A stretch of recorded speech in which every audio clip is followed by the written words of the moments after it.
What is up, guys? Bruin Steel here, and welcome back to another WWE broadcast. I'm your host, Bruin Steel, and I am once joined by Canadian Yorker. How's it going tonight? It's pretty good. How's it going tonight with you?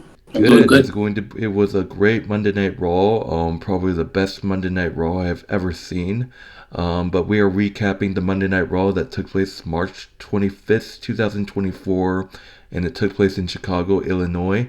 And we are 1 week into WrestleMania. 9 more days until WrestleMania. Can't wait. He's excited. So, um, hopefully we get to do our WrestleMania prediction video next week. But this guy's probably gonna be busy. But we have to find a time. But anyways, let's get started. Like I said, this Monday Night Raw was great. I think it's probably the best Monday Night Raw I've ever seen, and we'll get to that. What I mean.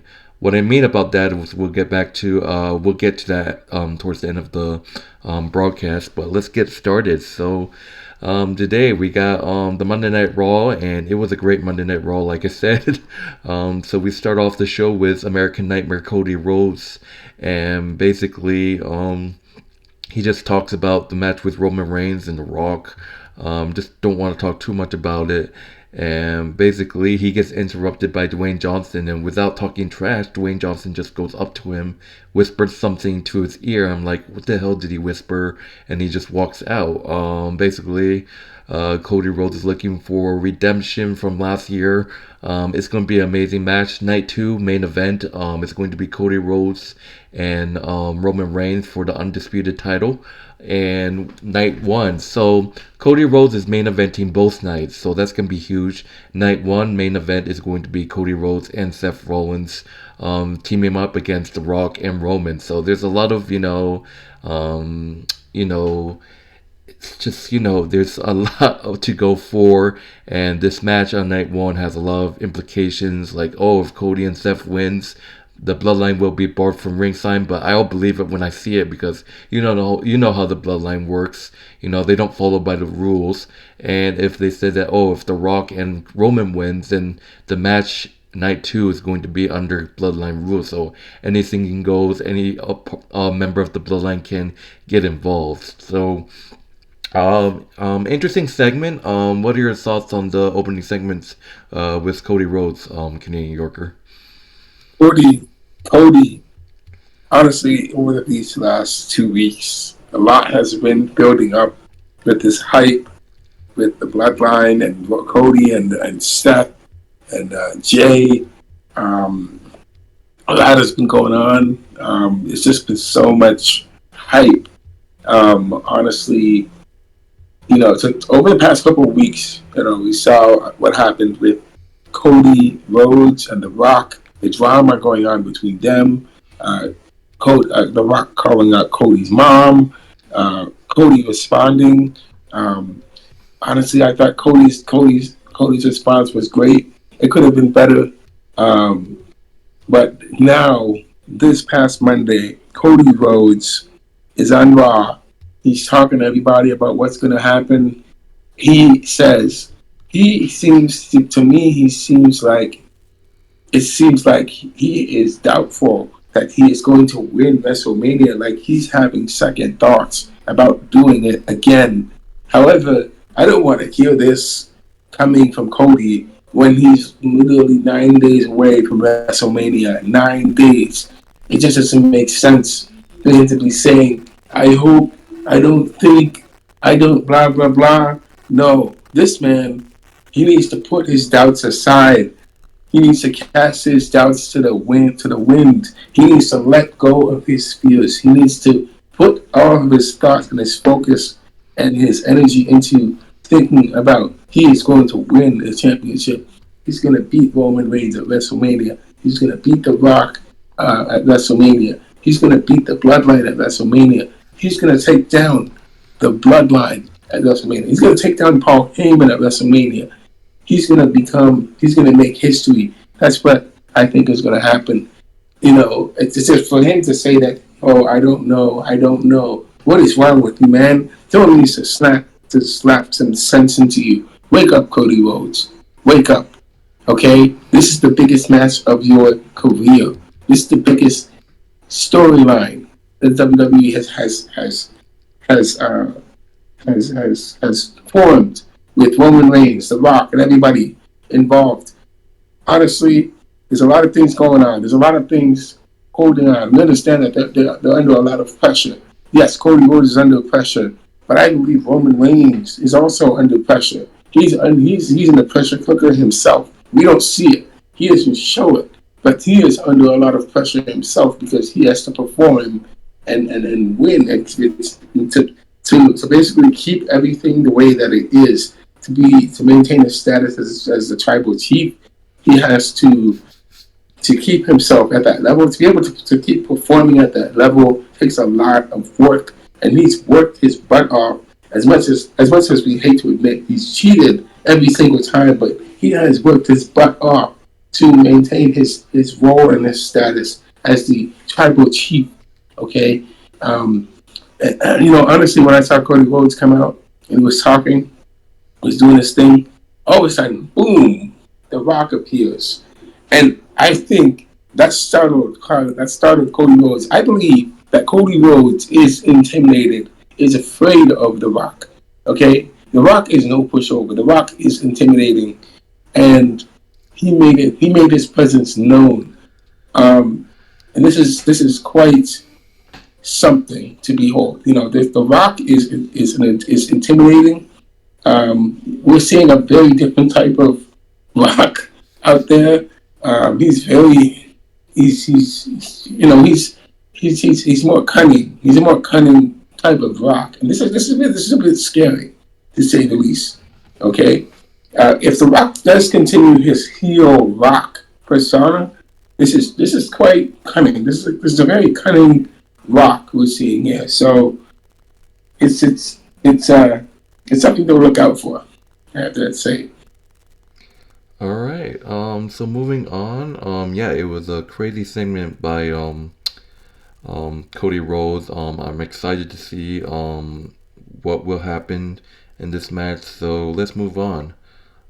So the first match of the Raw, we got JD McDonagh versus Ricochet. If you guys know, this was a rematch from when those face off in the Gauntlet match, where the winner will face Gunther at WrestleMania. We all know Sami Zayn. So talking about this match, it was a great match. JD McDonagh and Ricochet once again showing one of the best matches they would ever have. And look, I'm not a big fan of JD McDonagh, but I give him credit where it's due. He had so many great matches, especially against Ricochet. Especially in that Gauntlet match, they performed a spectacular opening to the Gauntlet match. They showed a great match. And again, in this match right here, this is another great match. Once again, for the second time in a row. Yeah, Dominic Mysterio was there to help him a little bit, running interference when needed. But this match was great. JD McDonagh showing with the Spanish Fly, and Pat McAfee and Michael Cole were like, what the hell was that move? It just was intense. Ricochet, Avalanche, Poison Friendly, and it was a recoil. But Dominic Mysterio running interference, putting JD McDonagh's foot on the rope, and then basically it went back and forth until Dominic Mysterio tipped him, and then the referee actually saw it, and he had enough of it. So Dominic Mysterio gets injected from the ring. Ricochet recovers, takes over, hitting the shooting star press, which did eliminate JD McDonagh from the Gauntlet match. So once again, Ricochet with back-to-back wins over JD McDonagh. Ricochet defeats JD McDonagh by pinfall. What are your thoughts on this match? I gotta say congratulations to Ricochet. Congratulations. Keep up the good work. I want to see Ricochet versus Logan Paul for the World Heavyweight for the United States Championship. I would love to see that happen. Ricochet needs to avenge his losses that he suffered at the hands of Logan Paul, because this keeps coming into my head. Ricochet needs another push to become a champion, and for him to get a championship, he needs to have redemption against Logan Paul and win his United States Championship. So I got to see that happen. Ricochet has to win. Alright, so moving on, we got CM Punk. We see the return of CM Punk. The last time we saw CM Punk, he was announced that we were supposed to get CM Punk versus Seth Rollins at WrestleMania, but he torn his he had a shoulder injury. So the last time we saw him, Drew McIntyre stomped on his injured arm, taking him out. And this is the first time we ever seen him since, in his hometown of Chicago. Of course, it announced that he was going to make his return. CM Punk went out there to make a promo talking about everyone like The Rock, Roman. He wants a piece of Roman. We have to see CM Punk versus Roman Reigns down the line, knowing that CM Punk has history with Paul Heyman. So it's going to be interesting to see CM Punk versus Roman Reigns in the future. So... and then he talks about Seth Rollins, and then he eventually goes on and discusses the man that injured his arm more, Drew McIntyre, where Drew McIntyre interrupts his CM Punk, so we get another Drew McIntyre and CM Punk, and CM Punk wants a piece of Drew McIntyre after all this shit that Drew McIntyre talked about CM Punk when he was away. I don't blame CM Punk for wanting to whoop his ass. I think he called him a bitch or whatever. Get your ass in the ring. Instead of that, Drew McIntyre goes and sits with Pat McAfee and Michael Cole at the announce table, where they get interrupted by Seth Rollins, another man who also hates CM Punk, and they just talk about what CM Punk gonna do. CM Punk might go on commentary at WrestleMania, and the crowd wants to see CM Punk be the guest referee. Imagine if that did happen. That would be the biggest decision that CM Punk has ever had, because why be the CM? You're gonna have to make a decision because you hate both Drew McIntyre and Seth Rollins. But it was decided that CM Punk is just going to be on commentary. So this was also a great segment. It's probably one of the top segments this week. And obviously they were just laughed, saying that, CM Punk said it himself, Seth made a joke saying that, guys, I don't think he can be the guest referee. This is his counting arm. And CM Punk went down and counted with his left arm. And he said that, I don't think I can do anything with these two losers. Obviously, CM Punk doesn't like Seth and Drew, so there's no doubt that I don't think we're going to see him as the guest referee. That would be a hard decision to make. But CM Punk, Seth Rollins tells CM Punk, tells CM Punk that nothing changed like the last time they saw in the ring together. That's when Seth said straight up that he hates Punk. Like, I hate you. And then basically CM Punk said that he can do whatever he wants. Drew doesn't like it, so he comes in the ring. He gets kicked in the face, and with followed up by Seth Rollins. Seth Rollins hits the curse stomp on Drew McIntyre, ending the segment. So what a segment! What are your thoughts on this segment? Absolutely, like I said, most viewed segment so far. This was a great segment and hilarious segment. Drew McIntyre also saying, "PG, bro." Honestly, it's the whole segment is just a three-way. You ever see a love triangle, Jeff? Yes. You ever see a love triangle? This is a love triangle for two people that hate the same person. This is a hate triangle, because honestly, you have Seth and Drew McIntyre don't like each other, but Seth doesn't like CM Punk. CM Punk doesn't like Drew. Drew doesn't like Seth, and Drew doesn't like CM Punk. So this is just a big giant hate triangle going on right here between all three men, and they're all taking shots at each other. You know, they don't want to take down. One of them wants to be. Well, I wouldn't say one of them doesn't want to be the one that's considered the best, but they all hate each other, and it's great to see that. You know, with Drew doing what he did, and honestly, Drew McIntyre is the one that injured CM Punk on purpose at during the Royal Rumble. He injured him on purpose. Well, it was on Raw, so basically Drew CM Punk's arm was already injured until he made his statement on Raw, and then Drew McIntyre attacked him with the injured leg, and then he stomped on it to make it worse. Yes, exactly. So basically, Drew McIntyre. I just like seeing this. Drew McIntyre, like I've been saying all this time for the past year, Drew McIntyre has a reason to be the way he is because he's never been. It's like he has pushed himself beyond his limits to achieve what he needs to achieve, and I believe at this time, his contract status is up in the air. Along with Seth Rollins and Becky Lynch's contract status is up in the air. Sometime after WrestleMania, or before WrestleMania. So there's a lot of speculation about what's going to happen after that. But right now, it's good to see Drew McIntyre, CM Punk, and Seth Rollins going after each other, and it just makes for great entertainment seeing that all these guys are utilizing the best of their talents to do what they have to do to try to one up one another. So what Drew McIntyre has told CM Punk ever since he came back, and he has sought to push him aside. Seth Rollins doesn't want to think anything of Drew McIntyre. He says, "Oh, you're nothing but the gum on my shoe. You're just nothing to me." And CM Punk, he has been taking all of that heat. He's taking notes on all of the heat that he's getting from Seth Rollins and Drew McIntyre.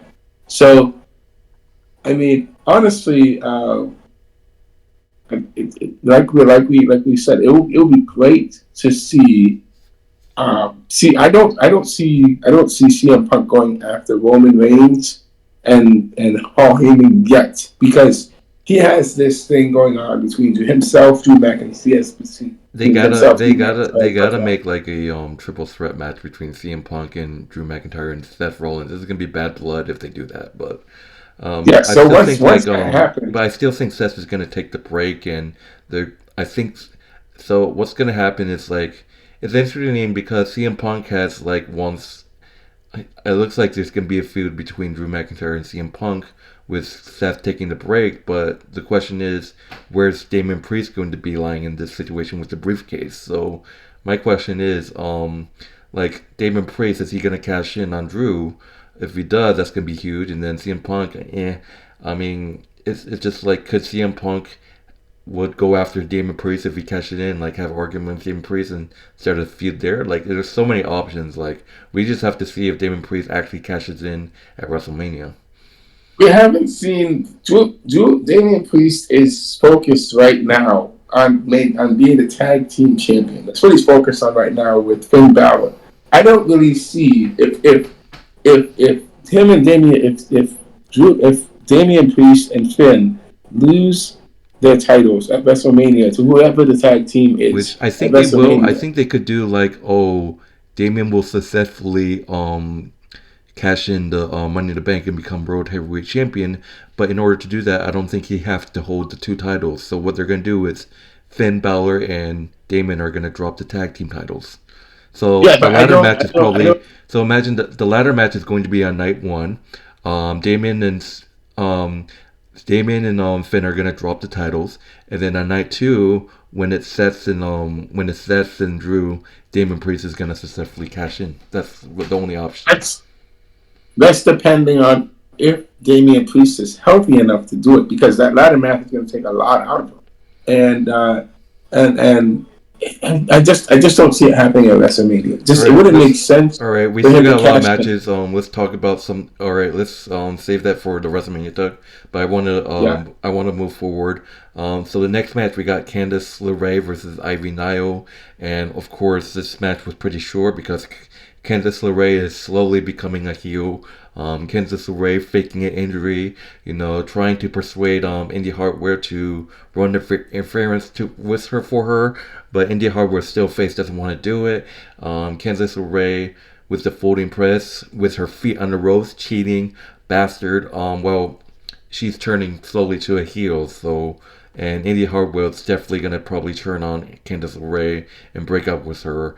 Candice LeRae defeats Ivy Nile after a disgusting display of cheating. What are your thoughts in this match? Uh, Honestly, after seeing them perform against Damage Control, I could say that this was probably happening in the long run because Candice LeRae probably wanted to win the championship, but she wasn't able to, and that cost them against the Kabuki Warriors. So she wants to go out her own way, and Indy Hardwell has to separate herself from her, and I mean that's the best thing she can do. So we probably will see Candice LeRae and Indy Hardwell go at it as former tag team partners. Now, you know, going, fighting, not fighting together, but just uh, uh, being separate, and fighting each other. That's the way it goes. All right, moving on. We got DIY, Johnny Gargano and Tom Simpa versus New Day, Kofi Kingston and Xavier Woods, and we got Austin Truth on commentary. And I gotta say, our Truth is funny on commentary. He needs to probably go into a commentary career, so I think it'll be funny if our Truth does that. But this match was a great match until the Judgment Day interferes and attacks both teams. The 6-man ladder match that's going to be at WrestleMania. Judgment Day can't wait. I guess Judgment Day got involved in this match because they want to see their opponents suffer. The Miz goes there and tries to help, but the number games. R-Truth is hilarious, saying that I'm not fighting. I'm commentary today. But the Judgment Day says to go after. They all went after Truth, and Truth is like, "Come on, man, I'm not fighting. I'm only I'm only we can settle this." And it's like, go to commercial break. And it's like, you want to go to break? I'll break you. And poor R-Truth got beat up too. So this match presumably goes to no contest. So what are your thoughts on this match?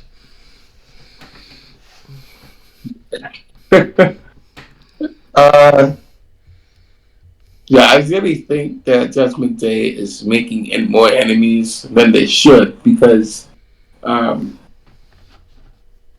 since if they want to take their competition out so early before WrestleMania, why waste the opportunity?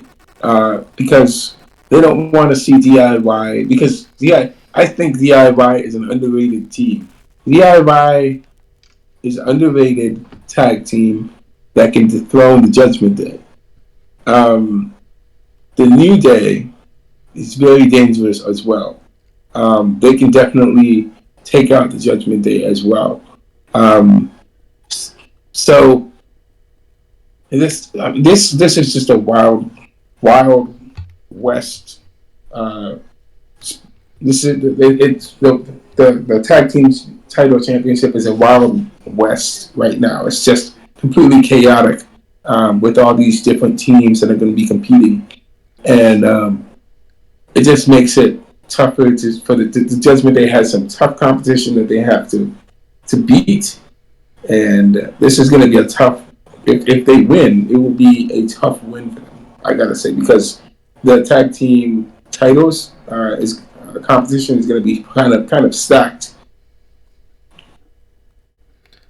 All right, so moving on, we got Andrea, the return of Andrea. He was back in Raw a couple. Andrea is Charlotte Flair's wife. If you guys don't know who he is, he just kind of got back to Monday Night Raw, and he has another singles match against Giovanni Vinci. But it was supposed to be against Ivar, which is one half of the Viking Raiders. But Ivar got hurt. I don't know when he got hurt, but they announced that Ivar suffered an injury. I don't know, maybe it was a house show. But we got Andrea versus Giovanni Vinci. It was a great match, but come on, guys, we obviously knew that Andrea was gonna win. He has this nice finisher with a hammerlock DDT called the Message. I'm interested to see if Andrea is going to join Judgment Day because obviously Dominic Mysterio has history with him, and Dominic Mysterio is telling the rest of the Judgment Day members that there's great things about Andrea. So we have to see if Andrea is actually going to be turning heel and join Judgment Day. I don't think it's going to be. I don't think he's going to do it. I think he's just going to stay a face. We still don't know if Andrade is going to start as a heel or a face. My prediction, I think he's going to be a face. I'm not sure, but his promos that he gives out like heel. He feels like a heel when he gives out a promo. But we have to see if he's going to be a face or a heel. So we have to see what happens. What are your thoughts on Andrade's match against Giovanni Vinci?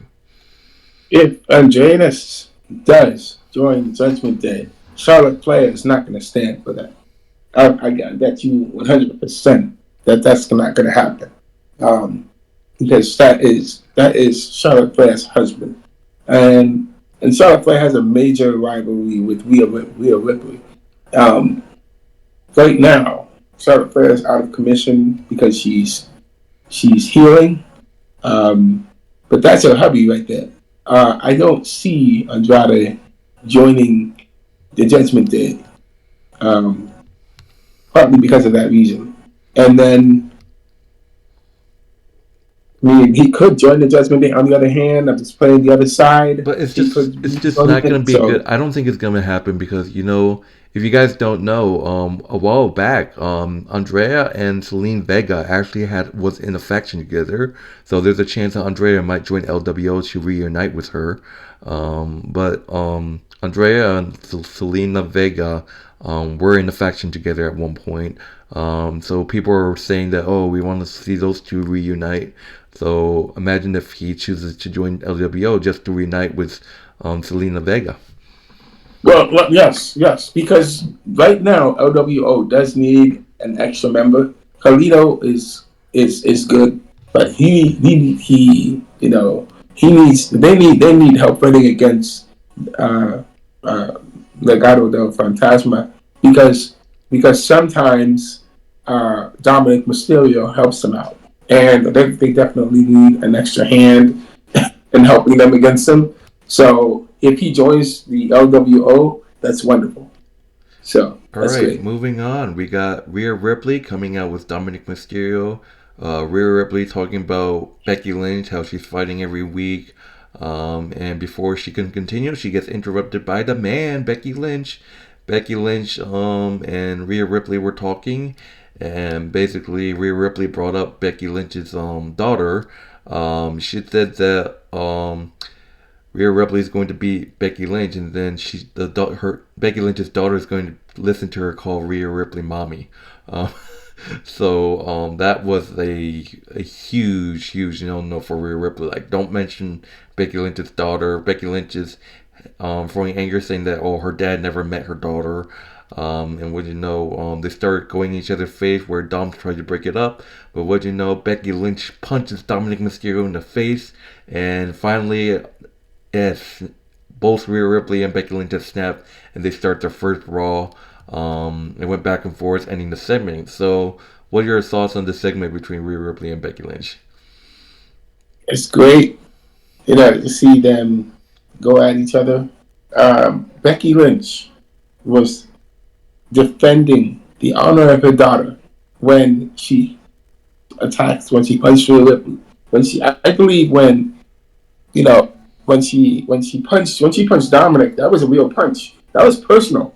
That was a personal punch. She threw to his face to hit him, and she hit him for real. And people say that wrestling is fake, but there's sometimes where wrestlers get mad and they throw real shots at you, and that's exactly what happened. And I think for Rhea Ripley to say what she said to Becky, to her face, on national television in front of thousands of people was, man, that is a personal shot right there. And that she took it too far, honestly. It's sort of similar to what Eddie Guerrero said to Rey Mysterio back in the day, and when Eddie said that Dominic is his son and not Rey's, and that is sort of something like that. I mean, when you say something like that to somebody, that just snaps something in their brain. And yeah, I mean, this is a real feud that could happen between Becky Lynch and Rhea Ripley, and it's quite it was quite a shocking thing just for Rhea Ripley to say, and not a very good thing to say to Becky Lynch. All right. Anything else before we get move on? All right. So Yeah, moving that's all on. I got to say. All right, moving on. We got Bronson Reed versus Sami Zayn, and we see another interaction backstage between Sami Zayn and Chad Gable. We'll have to see what Chad Gable's plan is. Bronson Reed versus Sami Zayn. It went back and forth. It seems like Sami had the momentum. Bronson Reed is just a huge guy, easily overpowering Sami Zayn. It went back and forth, but Gunther comes out and distracts Sami Zayn. Having Bronson Reed hit the 747 splash on Sami. Sami Zayn gets distracted thanks to Gunther, loses the match. Bronson Reed defeats Sami Zayn by pinfall, and thanks to Gunther, Sami Zayn loses his matches. And man, I don't know if that's the right decision to have Sami Zayn lose, but Gunther, thanks to Gunther distracting it happened. That's what Gunther does, according to Chad. After Sami Zayn is later seen backstage all upset, Chad Gable is talking to Sami, saying that that's what Gunther does. I warned you. It seems like Chad Gable knows more about Gunther than anyone else. But another segment is basically saying that, there's rumors that maybe Chad Gable will train Sami. Imagine if Chad Gable is just going to be training Sami Zayn. We have to see what happens. But what are your thoughts on this match? No. Honestly, Sami Zayn deserves to lose. Sami Zayn deserves to lose that match against that guy. Okay, he deserves to lose. He should have won it, but Sami Zayn. He doesn't have a lot of moves. He's not a very technical wrestler. He's more of a brawler type of wrestler. He doesn't have a lot of technical moves. He's not very good around the ring. He fights with emotion. He doesn't fight with his head and use his brain to fight. So it just for him to lose, it's distraction. After getting distracted by Gunther and then losing his match, where is all the experience that he learned from? He was in the bloodline for a while. He was in the bloodline for a year, 2 years. Okay, he should have known that he would get jumped by Gunther.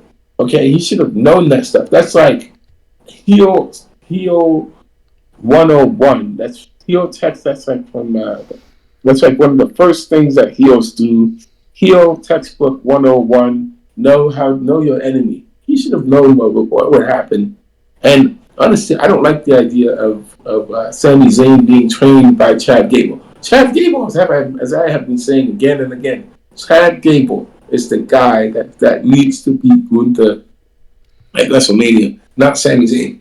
Chad Gable is the guy that needs to get another title shot at WrestleMania. And we're so close. We're only 9 days away from WrestleMania. If Sami Zayn goes to WrestleMania, Sami Zayn is going to lose at WrestleMania because he can't beat Gunther. He's never faced somebody like Gunther. Gunther is not Roman Reigns. Roman Reigns Roman Reigns knows how to beat people. Gunther can break you down. He knows how to outmaneuver you. He knows how to wrestle.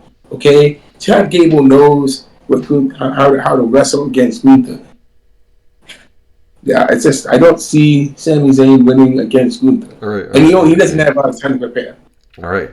Moving on to the main event, we are at the main event match, which is Shinsuke Nakamura and main event Jey Uso. Shinsuke Nakamura is jealous that he got a brother versus brother match, which, come on, like, Shinsuke Nakamura is just jealous. It went back and forth. It was a great match. Don't want to talk too much. And before this match started, Seth Rollins said that something was not right. He was right. Solo Sikoa and Jimmy Uso showed up, but Cody Rhodes and Seth Rollins were there to make the save. Jey Uso was able to hit a huge spear on Shinsuke Nakamura to win the match. Jey Uso defeats Shinsuke Nakamura by pinfall. During the match, Seth Rollins gets attacked by Drew McIntyre. Drew McIntyre wanted redemption from what happened earlier. And then Cody Rhodes start brawling with The Rock. No, not The Rock later on. First it was Solo, and then Jimmy, and then The Rock coming out of nowhere, and The Rock beating the shit out of Cody until Cody was out in the rain in the parking lot. And this is why I liked this Monday Night Raw. It's because WWE had brought back the blood pouring and the blood bleeding. The Rock has busted Cody Rhodes wide open and was like, "We're back, baby," with this bleeding stuff. We saw Bronson Reed bleeding, but The Rock was a menace in this last segment. It's like, oh, look at here, it's true. Cody's blood coming. And say that Mama Rhodes, this is gonna happen. Smearing Cody's blood onto that belt that says Mama Rhodes, and basically beating up Cody Rhodes' face more, leaving him dry, dead, or looks like he's dead on the floor, ending the segment. So wow, Cody Rhodes just got his face caved in by The Rock. And people are like, oh, Triple H is cooking, bringing back the blood and all, welcome back to the PG, non-PG era. But what are your thoughts in this ending segment to Raw? Well, great pickup win for Jey Uso. Great pickup win for him. And, it's great to see we get that win against Shinsuke Nakamura. I would have thought that you said that Shinsuke is jealous. Shinsuke doesn't have a reason to be jealous. Shinsuke has had his moments. He's had his moments to shine. Now he needs to let other people. He needs to step aside and let other people do their thing. So Shinsuke, take a back seat. Enjoy the time at WrestleMania, and we'll see you next year. Okay. It's great that Jey Uso picked up the win. Drew McIntyre, like I said, has a reason to go and attack Seth Rollins for curb stopping him in the beginning of the show. Okay, so he deserved that. Seth deserved that coming. He had that coming back, and honestly, that took him out. All right, Seth Rollins is taken out. Now, the coup de grace. We have Cody Rhodes fending off Jey Uso and Solo Sikoa, which he did successfully do, okay? But then he gets blindsided by The Rock. He gets attacked from behind by The Rock, and he gets beaten down into a bloody pulp by The Rock himself. But The Rock, The Rock did his Instagram promo. He said that he's going to take that belt, and said Cody Rhodes is not going to win that belt at WrestleMania. He's not going to win the WWE Championship. He's going to be given a belt that has his blood, sweat, and tears on it, and that bloody belt is going to be given to Cody Rhodes' mother. Where is the fire that Cody Rhodes has to fend off The Rock and the Bloodline? Where is that fire? He has not shown that fire at all. I've seen more fight in Kevin Owens. Kevin Owens literally fought the Bloodline, the entire Bloodline himself. He fought the Bloodline himself every single time. He fought the Bloodline. He fended off Solo. He fended off Jey. He fended off Jimmy when he was going after Roman Reigns. I've seen more fight in Kevin Owens than I have seen in Cody Rhodes. Cody Rhodes obviously has not shown much fight. And one of the things that I want to mention that the WWE has hinted at is that right when The Rock was beating Cody Rhodes outside to a bloody pulp outside in that parking lot, there was a trailer. I don't know if you saw that outside. There was a giant trailer outside, and on that trailer there was two faces. It had a WrestleMania logo. Then we had Stone Cold Steve Austin. We had John Cena. John Cena has hinted in the past that he's going to be at WrestleMania. Stone Cold Steve Austin might show up at WrestleMania 40. Now, are these two gentlemen, are they going to be assisting Cody Rhodes against the Bloodline? Are they going to be helping Cody Rhodes against the Bloodline? We don't know that. But if that happens, that would be major. That would be insane. There was also a showing of Brock Lesnar in the background too. No, Brock Lesnar is not coming back. Not after what happened with him and and the sexual allegations and him, I don't think All right. he's not coming back to But WWE ever anyways, again. thank you guys. That will do it. In terms of grading, you already know this was probably the best Raw I've ever seen. I will give it a straight up A plus. No doubt about it. How about you? I'll give this an A plus. I will say that here's the thing about wrestling, man. WWE has never been a show for kids. It's always been a PG-14 show. This is a PG-14. Okay, this is not meant for kids. You're not meant to watch. Kids are not meant to watch this stuff. I never grew up watching WWE growing up as a kid. I didn't even know it existed. Okay, but one thing I know is that this is not a show. Having said that, this show was really good. I enjoyed it. It was wonderful. I'm giving this an A plus rating also. And thank you. Have a good night. Alright, so that will do it, guys. Thank you for watching this broadcast. My name is Bruin Steele, and this is Canadian Yorker. If you haven't done so, be sure to check out our wrestling channel, which is WWE Wrestling Bros. The YouTube link will be in the description. We kind of just started it, so we're trying to gain the subscribers, but we'll see what happens. And anyways, my name is Bruin Steele. This is Canadian Yorker. If you haven't done so, be sure to check out my friend Canadian Yorker's YouTube channel as well. It will also be in the description. But that will do it, guys. Thank you for watching. Sorry for the late video. We both kind of got sucked with stuff in life. We're actually recording this on Thursday, but enjoy your Thursday night. My name is Bruin Steele, and this is Canadian Yorker, and we will see you hopefully to the next broadcast. Take care. Bye bye.